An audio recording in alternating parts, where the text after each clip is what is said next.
Hello, hello, welcome one, welcome home. I am your host, Snacky Today I'm doing something a little bit different. No, your screen's not broken. I do have my camera blacked out as my phone is face down on my bed. Currently, I'm going to be reading, currently it is like 3 in the morning, almost 4 in the morning, and I can't sleep. So I'm here to help you sleep, hopefully. Today we're going to be reading The Way of the Samurai by the Inazō Nitobe. I always want to say Watanabe, and I don't understand why. Anyways, um, this book is one I've recently obtained. I was in the process of reading it, and I'm like, you know what? Let me actually make a little series on YouTube for this. We're going to be skipping the introduction on the book, and we are going to be starting on page. Let me find it. 25, I believe.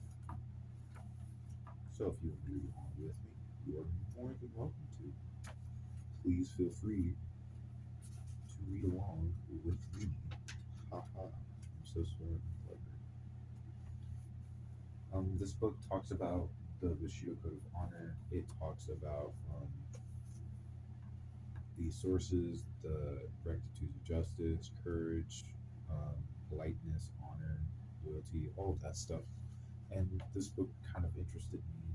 And sorry, I'll probably put a timestamp in the description if you want to skip all this. Um, this interests me because, I know during World War II, the Japanese fought off the Bushido Code. So I'm learning with y'all about Bushido Code. Now, whatever you do want to use this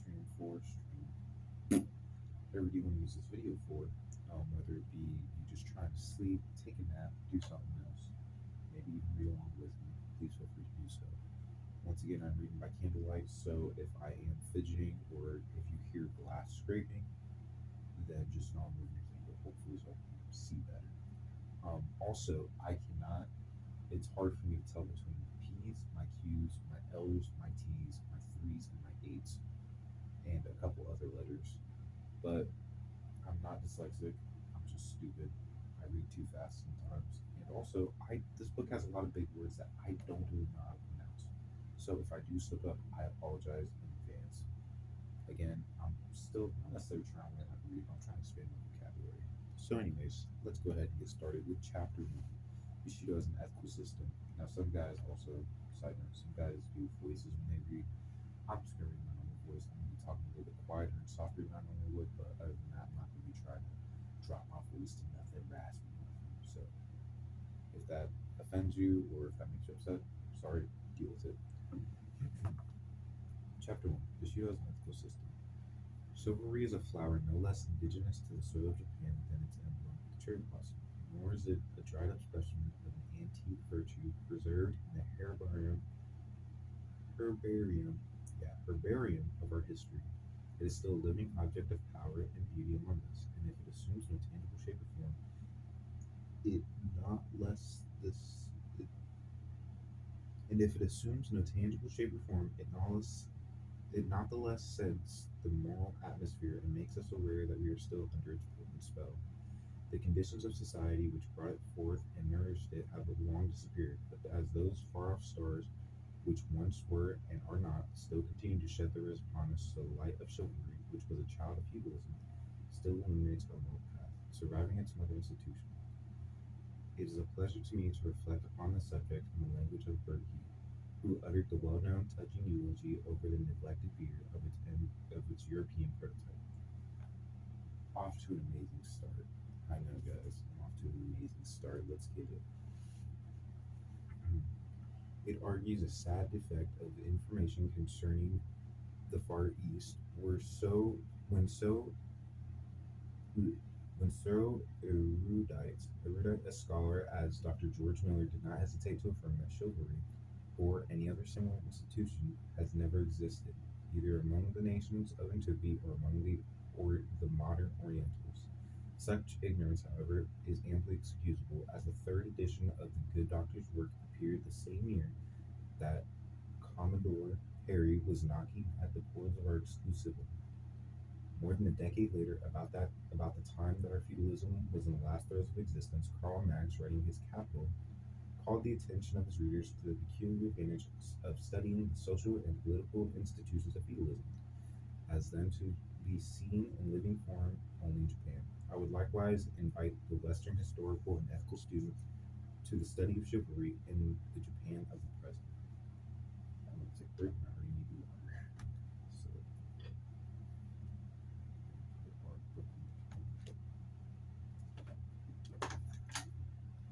drink our water, keep our throat nice and hydrated, and we're going to continue. Enticing as is a historical disposition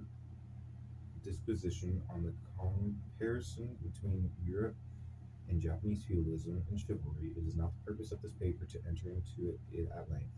My attempt is rather to relate, firstly, the origin and sources of our chivalry, secondly, its character and teaching, thirdly, its influence among masses, and fourthly, the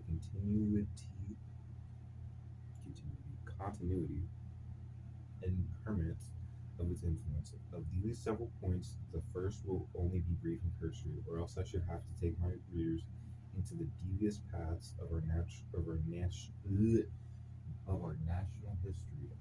I'm struggling. I do apologize. The second will be dwelt upon at greater length as being most likely to interest students of international ethics and comparative ethology in our ways of thought and action, and the rest will be dealt with as corollaries. Again, big words. I'm trying my best here, guys. I do apologize. Hope you're dozing off. Japanese word, which I have roughly rendered chivalry, is in the original more expressive than horsemanship. Bushido literally military knight ways. The ways which fighting nobles should observe in their daily life as well as in their vocation. In a word, the precepts of knighthood. The, no, the noblesse oblige of the warrior class. Having thus given its literal significance, I may be allowed henceforth to use the word in the original. The use of the original term is also advisable for this reason, that a teaching so circumscribed and unique, engendering a cast of mind and character so peculiar, so local, must wear the badge of singularity on its face. Then some words have a national timbre so expressive of various characteristics that the best of translators can do them but scant justice, not to say positive justice in the readings. Who can improve by translation what the German Gunu signifies, or who does not feel the difference between these two words verbally, so closely aligned as the English gentleman and the French gentleman. Bushido, then, is a code of moral principles which the knights were required or instructed to observe. It is not a written code; at best it consists of few maxims handed down from mouth to mouth, or coming from the pen of some well-known warrior or savant. More frequently, it is a code unuttered and unwritten, possessing all the more the powerful sanction of veritable deed and of a law written on the fleshy tablets of the heart. It was founded not on the creation of one brain, however able, or on the life of a single personages, however renowned. It was an organic growth of decades and centuries of military career. It perhaps fills the same position in the history class in the history of ethics that the English Constitution does not that the English Constitution does in political history. Apologies. Yet it had nothing to compare with the Magna Carta or Habeas Corpus Act. True, early in the 17th century military status, buke hato, were promulgated, I believe, but their 13 short articles were taken up mostly with marriages, castles, leagues, etc., and didactic regulations were but merely touched upon.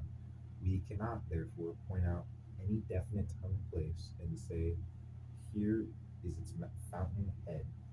Only as it attains consciousness in the feudal age, its origin and respect to time may be identified with feudalism. But feudalism itself is woven of many threads, and Bushido shares its intricate nature. As in England, the political institutions of feudalism may be said to date from the Norman conquest, so we may say that in Japan its rise was simultaneous with the ascendancy of Yoritomo late in the 12th century. As, however, in England we can find social elements of feudalism far back in the period previous to William the Conqueror, so too the germs of feudalism in Japan had been long existence before the period I have mentioned. Water break. Good morning. And my candle is dripping onto my table out of the cooker. Well, I'll deal with that later. Again, in Japan, as in Europe, when feudalism was formally inaugurated, the professional class of warriors naturally came into prominence. These were known as samurai, meaning literally like the Old English. I Now this might happen a lot, but this word is spelled Cniht. I do not know how the fuck to pronounce that. I almost said present. I don't know how to pronounce that, and I'm not going to try. So what I'm going to do is I'm going to skip that, and well, it actually has a translation saying night. So I'm going to skip that word and jump line. So if you are following along at home and I skip a word, if it has a weird spelling or something of the likes like that, just know I'm only skipping ahead 2 to 3 words. I'm sorry if that inconveniences you, but I'm trying to keep this as smooth as possible for people who may be sleeping. Now then, these were known as samurai, meaning literally like the Old English knight, guards or attendants, resembling a character, the soldiery, whom Caesar mentioned as existing in Aquitania, Aquitania, Aquitania, or the Comitati, who, according to Tacitus, followed Germanic chiefs in this time, or take a still later parallel, the Milites Medi, the one that reads about in the history of medieval Europe. A cynical Japanese word buke or bushi, fighting knights, were also adopted in common use. They were a privileged class and must originally have been a rough breed who made fighting their vocation. This class was naturally recruited in a long period of constant warfare from manliest from the manliest and most adventurous, and all the while the process of elimination went on, and the timid and feeble being sorted out, and only a rude race, all masculine, with brutish strength, to borrow Emerson's phrase, surviving to form families in the ranks of the samurai. Coming to profess great honor and great privileges, and correspondingly great responsibilities, they soon felt the need of a common standard of behavior, especially as they were always on belligerent footing and belonged to different clans. Just as physicians limit competition among themselves by professional courtesy, just as lawyers sit in courts of honor in cases of violated etiquette, so must also warriors possess some resort for final judgment on the misdemeanors. Fair play and fight, what fertile germs of mortality lie in this primitive sense of savagery and childhood. Is it not the root of all military and civic virtues? We smile as if we had outgrown it, at the boyish desire of the small Britisher, Tom Brown, quote, to leave behind to leave behind him the name of a fellow who never bullied a little boy or turned his back on a picnic, end quote. And yet, who does not know that this desire is the cornerstone on which moral structures of mighty dimensions can be reared? May I not even go so far as to say that the gentlest insert picture and most peace loving of religion endorses this aspiration. This desire of Tom's is the basis on which the greatness of England is largely built, and it will not take us long to discover that Bushido does not stand on a lesser pedestal. If fighting in itself, be it offensive or defensive, is, as Quakers rightly testify, proven wrong, we can still say with Lessing, quote, we know from what failings our virtue springs, end quote. Sneaks and cowards are the epithites of the worst opprobrium to healthy, simple natures.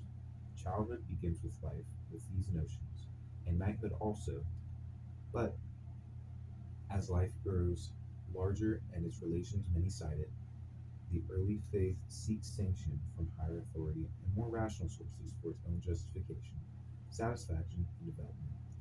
If military interests had operated alone, without higher moral support, how far short of chivalry would the ideal of knighthood have fallen? In Europe, Christianity, interpreted with concessions convenient to chivalry, infused it nevertheless with spiritual data. Quote, religion, war, and glory were the three souls of a perfect Christian knight. End quote, says Nitobe. In Japan, there were several sources of Bushido. That is the end of chapter 1. Sorry for the pauses at the end. My Kindle is going out. And by going out, I mean the lights just flickering. When I said insert picture, it was depicting a battle of samurai, which in the book you will be able to see. And I believe that we're going to actually end it there. It only looks like these chapters are about 10 to 15 pages long, roughly. Actually, it might just be 10 pages exactly. Excuse me. But we're going to end it there as I don't have that much storage on my phone. My candle's going out, and also I'm being tired. So the current time is 4:17 a.m. on July 8th, or July 9th, sorry, 2026.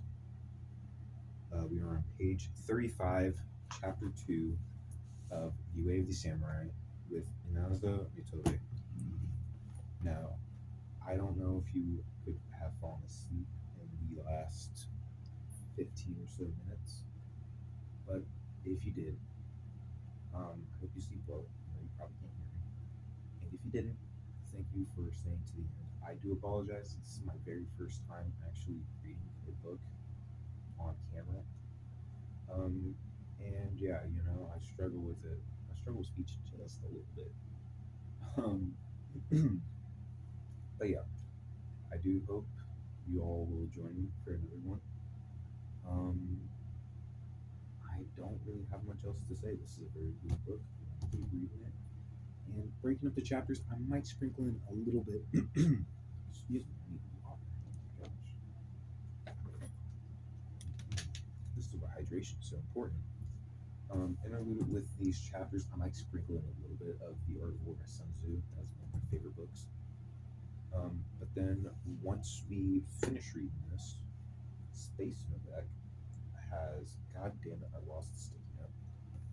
Space Novak has suggested me some authors, which once I find the sticky note, I'll have the names of. I think one is Islamic Kid, and that's the main one I remembered. But after we finish The Way of the Samurai, hopefully I will get some of their books, and we can actually read them together as well. Yeah, so that's about it for me. I hope you have a wonderful day, a wonderful night, a wonderful morning, a wonderful evening, a wonderful afternoon. I hope you had a good lunch, breakfast, and dinner. And I hope that y'all stay safe, stay hydrated, and currently stay cool because it is too hot. That is all from me. Much love, as always, from the Snack that Smiles Back. And I will now hand you over to the algorithm to either take you to more of my videos or to more of your feed. Thank you for your time and thank you for your patience.